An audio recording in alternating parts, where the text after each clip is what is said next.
I was promiscuous at an early age, drank at an early age. Michelle, tell me about your father. What was he like?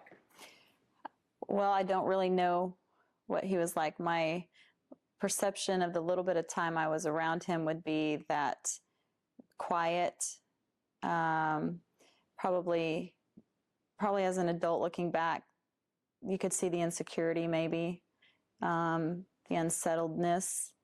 I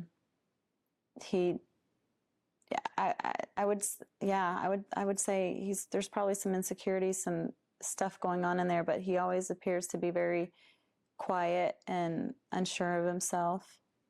Do you know anything about his father? I don't, because my grandfather passed away. And I'm not sure how old he was when his father died. But I know my grandmother was a widow. And there's 4 boys. So I'm not sure when that happened, but yeah, my grandfather passed away. What's the one word you would use to describe your father? Absent. Just absent. Are there any good things you learned from your dad? Good things I learned from my dad. I was thinking about that, and I can't. I don't know that I have an answer. A good thing that I learned from him would be, to not abandon my own child. Okay. So I guess along those same lines, what are the bad things you learned? The bad things I learned. Looking back and understanding what you just said. There are a lot of, struggling in relationships.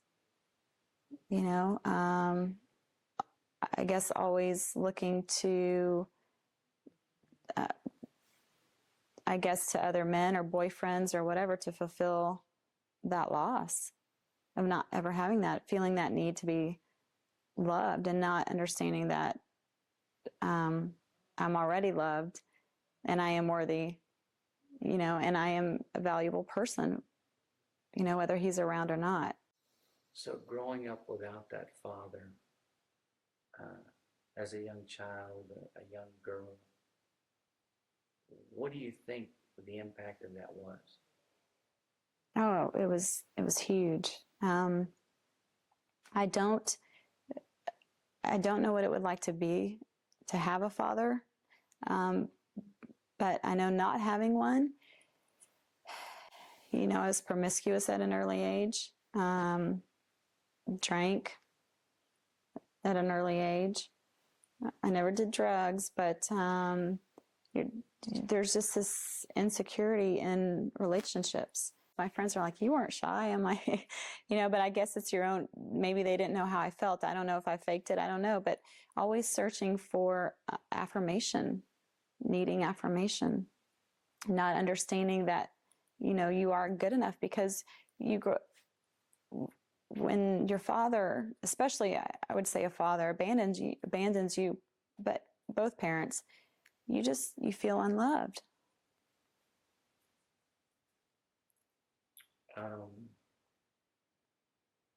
What do you wish your dad would have told you but never did?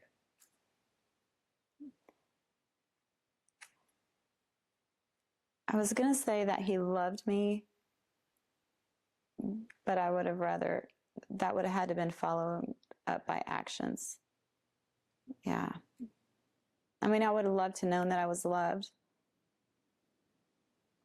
But just saying it, you can just say it all the time and have no actions to follow it and still feel unloved. What do you wish your dad would have showed you but didn't? If you would have had a father, what's the one thing you think is most important for dads to show their daughters? That how valuable they are, that their self-worth does not come from a man, and to hold on to it as long as they can, that they are worthy, and to show men how to treat them. You have women out there that are, wife material, and women that are women, and And the difference is that wife material women, they know how they deserve to be treated and how they want to be treated. And they know that their worth and value doesn't come from whether that man loves them or not. And they know that there could be 5 men that, walk into a room and they all want to, date you or be with you, but that woman is strong enough to go, but you know what? You're not sent from God. Or, I don't need to have sex with you to prove that I'm worthy or lovable. I mean, women need to know that. They find their value. They think, if they have sex with a man, that's where their value comes from, and that they're going to get this man. And that may not be the man for them. But they're searching so much for love, just to be loved, that they're willing to find it anywhere. As a follow-up to that statement, why do you think most women are that way? What causes a woman to think that I need sex, or I need to have sex with that man to make my life better? Where does that come from? I can tell you one place it comes from, and from experience, that, my stepfather molested me. So when you feel like this is the only way that you get love, or this is all that they love about you, I should say, you take that into your puberty years, your teenage years, your adult years, and you think, well, this is the only good thing about me. That's what you believe. And so what you believe about yourself is what you will do. And somewhere along the way, nobody ever told them that there was any other good thing about them. Do you think, too, does that come somewhere in women? Is that something that society shows us, too, I guess, by all the things that you see? Oh, the media, all the media, and what's interesting nowadays, even dating, it's almost like the first thing that you have to check off your list is, well, do we connect sexually? Instead of, can we be friends? Can we get along? Do we have anything in common? Do we share the same values or morals? But the first thing on the checklist is, well, do we have sex good? That's sad. That's sad. So you've given the most important part of yourself away, and most men actually mistreat that. And what's sad is, this is somebody's daughter, and would you want your daughter to be treated that way? I look at these men and go, would you want your daughter to be treated the way that you're treating these women? And then the women allowing it to happen. Do you want your daughter doing that? I mean, there's so much emphasis on sexuality and body type and image, that we think that that's what's important. When did you realize the impact of growing up without a father and how it affected your life?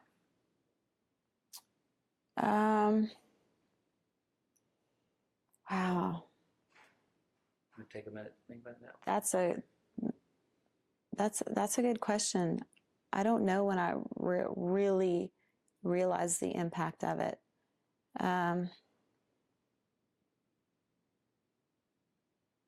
Maybe almost last year, when I went to the Meadows for a week.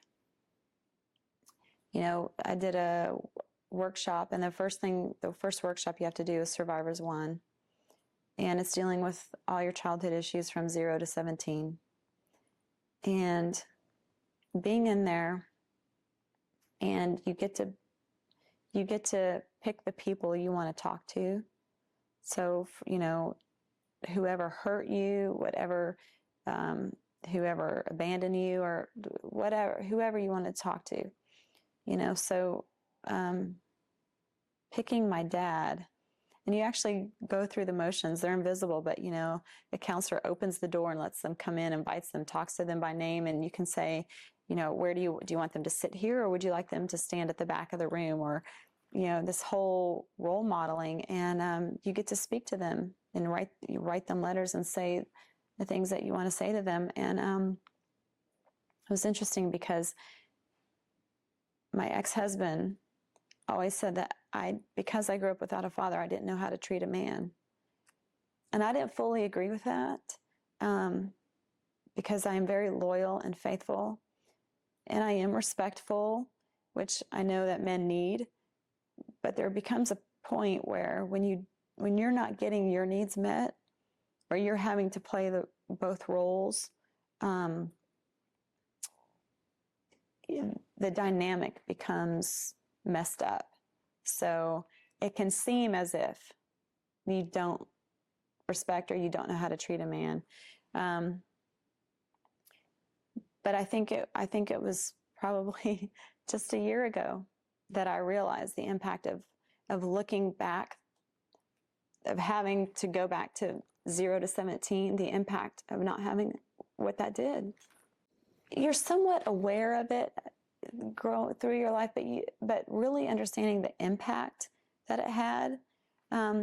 Even dating now, I don't really date a lot, and God gifted me with discernment, so I can automatically tell a lot of things, and it's not a judgment, but it's just a discernment, a sense of whatever. But finally learning to stand up for myself and saying, you know what, I am worthy, and I don't need you, and I don't need your worldly views to make me feel important. I want to be treated like a lady, and I want respect and honor, and I deserve it, and voicing it and asking for it up front, as opposed to being thankful that they like me. So really going through that last year and now, and understanding that and going, wow, I feel so empowered standing up for myself, actually asking for what I want and not settling for anything less. And knowing that if that person can't give me that, then that's not the person for me. And God will order my steps, and He will bring the right person. And not automatically thinking that, wow, this person must be my soulmate. I mean, we get along great, we have a great time, sex is good, everything seems okay. And it's not really, because that's not what it's based on. So I think with the last year is when I had really come to the realization. In high school, I drank. I mean, we lived to drink. I grew up in a small town, and all the guys had cool cars. I mean, even the girls did, but I mean, the guys did for sure. So, we all partied, and, I would bong a beer and shotgun a beer. And so my thing were like wine coolers and beer. I didn't really drink hard liquor. I didn't have a taste for it, but drank a lot. My aunt and I snuck out of the house a lot. We snuck the car out a lot.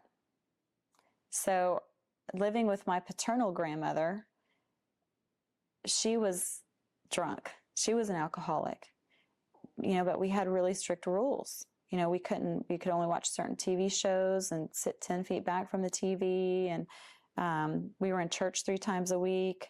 We didn't go out to eat. She always made meals. I mean, but that was the house. But we had an uncle that lived in the house. I had 2 uncles that lived in the house, one on one side, and one had one side of the garage turned into his room, and he was always high. And we would literally sneak that car out of the garage with him right next. I'm like, is anyone aware? Are you just so high and stoned and so drunk and past? I mean, it was crazy. But, I guess that was my way of feeling secure, because when I drank, I was a blast. I had a great time, and I got along, just life was fun, and you didn't really have to focus on anything else going on. You could pretend almost. And dating, and so when guys would come along that were interested in me, I was flattered. I was very flattered. I remember starting my sophomore year, and a senior would with his risky business glasses on, would like stare at me on the stairway, like he pursued. And I thought that was cool, you know? And so I'm looking back, and I look back at everything at my life up until this point. And I think that I made good decisions and that God brought me this person and whatever. But I look back and I think everything was the same. How did I meet this person? How did I meet this person? You know, how did I meet my friends? You know, what's going, it's all the same pattern. And so I had to step back after my ex-husband divorced me and go, where is my responsibility in this? And what do I need to change? And not be guided by the past anymore, and just stand up for myself and know that no matter what has happened, that's all gone and over, and I have a fresh start. And at some point I have to take over and take control of my life the way God wants me to, and let him take over. So, yes, I look at all that, and everything was the same. And as much as you want to deny it, and as much as you want to make an excuse for this situation and justify everything that's been done, it was still all the same pattern. And at some point you just have to go, you know what, I'm tired. You know, and no matter whether I had a father or not, I still have to take responsibility for my actions and make a choice to change and know that I am loved. And it's hard when you don't have a male figure telling you that they truly love you for who you are and not expect anything from you. One of the things that, again, another message that we want to convey in the film is, and you spoke to it, it's the idea that I think so many of us get caught in that, okay, I got a father wound, so I can blame that on everything. You know, we all can have that victim mentality, but there comes a point where you got to say, okay, I'm done with this, I'm moving forward. And I'm not going to be a victim any longer, you know, for the unforgiveness and everything else that helps you get past that. But just sitting here listening to your story too, Michelle, I will say, you know what, there's no telling how God's going to use your story and how he's going to use the things that you've went through in the past and how you're going to be able to connect with other women as a result of that. And the incredible change that you can have, your story can have in their life. So that's just a word of encouragement. And what's interesting too is I think having an influence over men. I mean, there are a couple men that are listening, going, wow, with their own, you know, they're just now dealing with their own stuff, going, wow. So, you know, however God uses it, you know, we all have a story. And I think what people really need to understand is you're not alone. We all walk around thinking we're the only one going through this. We're the only one that had to deal with this or this, you know, because you look at the outside of people's lives and you think that everything is great. And a lot of times people will go, oh, I wish I had their life, or I did that growing up. I wish I had these parents or this type of life or whatever. But we don't know what's really going on. And we have to be careful what we wish for. But I think what people need to know is that you're not alone. There's always somebody that's been in your shoes that can relate or understand. And if we open up and reach out, and I think what makes some women scared too is, and even men, is having reached out sometimes and getting shot down. So we have to not get discouraged and know that there's somebody out there that can impact us, that can help us or steer us in the right direction. What do you wish your dad would have done differently? I wish my dad would have made an effort, just some sort of effort, just consistency, just even living in another state, letting me know that no matter what, I was the apple of his eye. You know, that he loved me,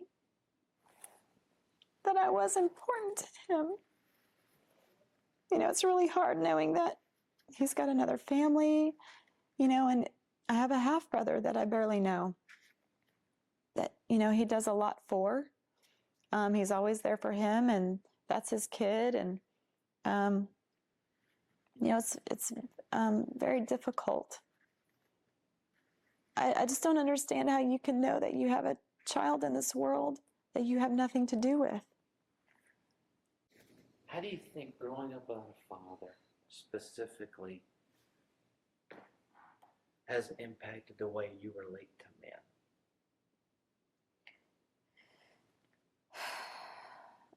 Well,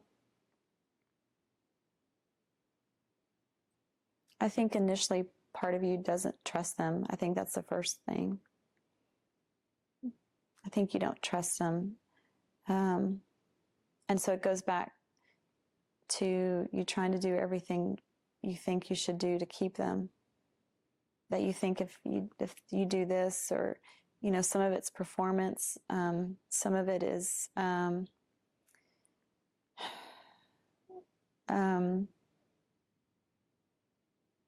not being yourself, even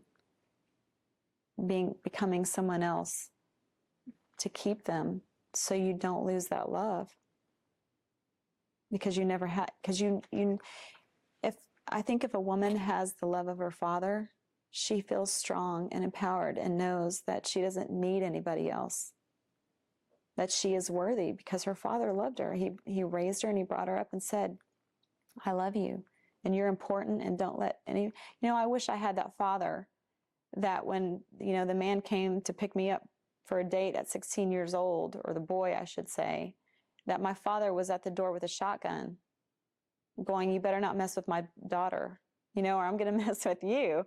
I wish I had that. I had nobody there protecting me. I felt like a free-for-all. What do you think your father's absence told you? Oh, absolutely, that I was not important, that I was not loved. That simple. I don't love you. What was the most, do you have, because he left, I know, at an early age, do you have a most memorable time or experience with your dad at all? There's only 2 times as a child growing up that I can remember being around my dad.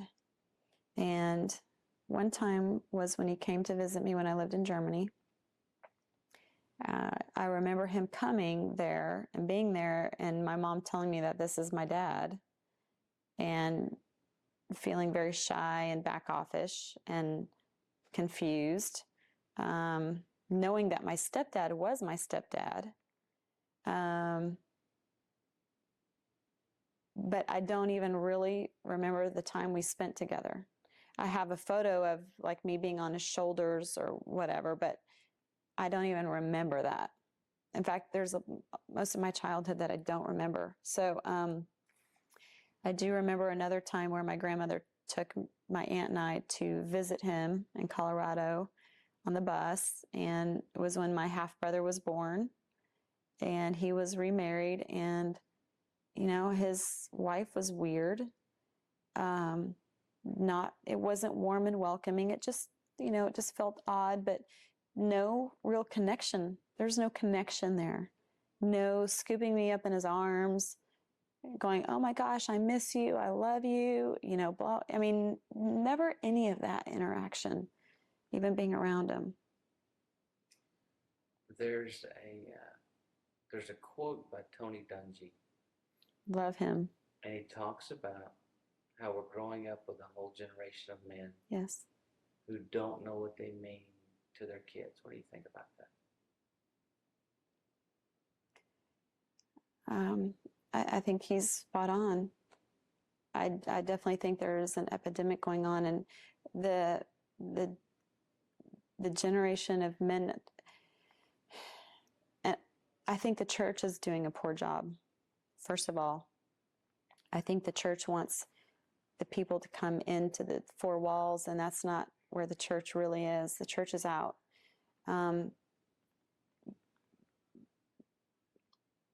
I just think it's sad because it keeps following generations, and who gets to break that generational curse? I mean, who gets to help these people at some point? Someone stand up and say, this is a problem, because some of these men don't know how to do it. They've never, You know, you listen to the prison kids, they've never even heard the word respect. And then what they've been taught about it is something completely different than what it is. You know, it's more demanding it and not knowing how to give it. I mean, Tony is right on. And I don't know how, I mean, there's got to be something. This movie is going to help. Something has to be done to help these men, these boys. And it starts with the boys. So I love all the men out there, just have to say, that are focusing on the children and mentoring the children, because that's where it starts. If you could say one thing to your father right now, what would it be? You know, I've often thought about that, because even after I came out of the Meadows, I thought I was going to tell him what he, you know, what he did, and let him know the impact, what happened to me from him not being there. I went back and forth with it. Should I say something? Should I not? Would it even matter? You know, would he even care? So I think the thing that I would tell him, though, is that I forgive him. That's really the only thing that I could say to him, is that I forgive you. What advice would you give the men out there right now that are fathers? That are fathers? I would tell them to be present in their kids' presence, to be intentional. But aside from that, that whatever struggles they have going on, they need to get help first. You know, love is unconditional and it's not selfish. And so whatever, even if they think that they're doing a good job, I would ask them to reevaluate what they're doing, to get good counsel, good mentor, talk with other fathers that have a good relationship with their kid, whether you have a good one or not. I definitely ask men that think that they do to reevaluate what's going on, but they need to be purposeful. To be purposeful, to take a, you know, God says put God first, and then your marriage, and then your kids. But sometimes our kids have to come first before our selfish needs, meaning that, you know, especially if you're a single father and you get your kids every other weekend, be intentional with that weekend. Be there, show up, do what you say you're going to do, be consistent, showing them that you love them is being there. That's the way they understand it. It's not just I love you at the end of the phone call, and it's not, I'm going to take you to a movie and then not taking them. You can't do that to a kid. You have to do what you say you're going to do. So be there, you know, for fathers that are in the home, that are married. Show them how much you love your wife. Teach them how to be a good husband and being a good father. And if you think you're being a good father, just reevaluate it and step back and go, am I?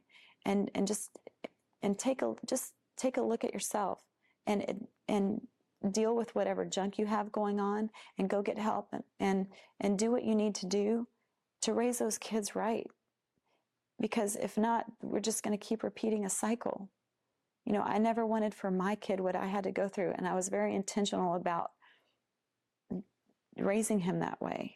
So, you know, I was very protective, very loving, very physically loving even, hugging him, letting him know, words of affirmation, you know, stability, structure. And, you know, those are some of the things that kids need. They don't need antagonism. They don't need sarcasm. They don't need your name calling. You know, they need understanding and patience and guidance. And telling a kid, oh, we don't do that without an explanation isn't helping them. So I just, you know, go get parenting books. Go talk to some of the experts. Go talk to your, you know, your church leaders, or, you know, friends that you know that appear to be great fathers to you, that have a great relationship with their kids. You know, you don't want to go talk to the father that their kid's a bully in the classroom. I mean, you know, you wouldn't get advice on money from a guy who didn't have any. So you have to go to the right people. But you have to be intentional. And if for those of you who aren't fathers that think you want to be a father, that can't wait to have kids, make sure you have all your stuff right before you do it. It's a big responsibility. You're dealing with another human being. I don't think people really realize what they have or what having a kid means. What do you think is the best thing a father can do for a child?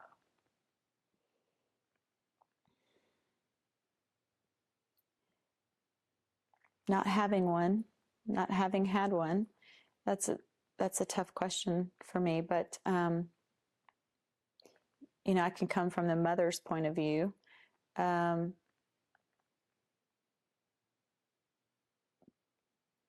I personally, I would say being there. Okay. What's the worst thing, father? Not following through. Not following through. And that could be on anything. It could be not following through on something you promised them. It could be not following through on raising them up in the way that they should go. It could mean not following them through with showing them that you love them. So not following through as the responsibility you have as a father. So, but for me, I would say abandonment, but there's so much more, because you can still be present in there and still not be doing your job. If you had a friend who was going to be a father for the first time, what advice would you give him? Knowing myself, I probably wouldn't give advice at first. I would probably ask him some questions. I would ask him what his thoughts are on parenting. Has he thought about it? And, what does he think a father is? I would spur conversation that way first, because I want them to think about, I would want to hear his answers and where he's at before I would say anything to him. So I would know what to say to him. But it's important that and by asking them questions, it makes them think about it and where they're at and what they have in mind. Because a lot of times, you just get lame on the surface answers. And so, but I would tell him that he needs to think about the responsibility and what it actually means to be a father, and take a look at his own life, and look at the good and bad, and then, do the opposite of the bad and keep the good. As far as men or families leaving the church and then going back home thinking that they're parenting correctly, just because they did the checklist. Now, we went to church, this is what we're supposed to do, and then you come home and you're yelling at your kids and you're yelling at your wife, or you lose your patience or temper. Those are things that are not acceptable. And what makes a good parent is that when a parent yells or loses his patience and then says, you know what, I am sorry I did that. That had nothing to do with you. That was all me, and I apologize. Can you forgive me? That's the kind of stuff the examples that kids need to see. They need to know that they're loved unconditionally, that their love is not based on performance, that, wow, my dad loves me as long as I make straight A's, And so that's what they feel like they have to do. So they're always striving for performance. And I see that so much. But they need to know that, you know what, I love you no matter what, no matter whether you make an A or an F. But, there's going to be consequences, good and bad consequences to good and bad actions. And so just that consistency of knowing, well, you know what, they need to understand that if you're asking them to make an A, it's coming from a place of only for their best and not for your love. And but church, you know what, men need to step up and start being the spiritual leaders in their household. I feel like today that women are playing both roles, and we were not designed to do that. You know, the men were designed to be the providers and the spiritual leaders of the household. And that's their job and their responsibility, and raise their children up in the way that they should go. And they're not doing that. There's a lack of that. And it really is an epidemic. And women, you know, women are exhausted, and we can't do both roles. And then we're becoming bad parents also, because we can't fulfill both roles. We can do our best.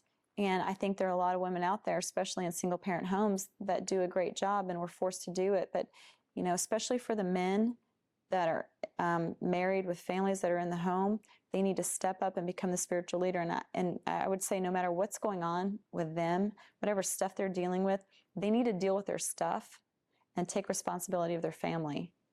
And for the men that are not in the home, you're a single dad, you're still the dad. You're still their father. Nothing changes because you're not living as a family unit. And so you still need to be the spiritual leader for that child, and you still need to be their father, and you need to show up and be present and do what you say and love that child and let them know that it doesn't matter what's happened, and admit that you've made a mistake. It's okay for us to admit that we make mistakes. That's what our kids need to hear. You know what? I made a mistake, and I'm working through it, and I'm doing the best that I can, but I still love you, and it's not your fault. And I'm sorry if any of this is burdening you, or you're taking any of this on, or I'm not there for you. You know, just simple things like that. It makes such a difference to a child. Watch the Father Effect movie for free on YouTube.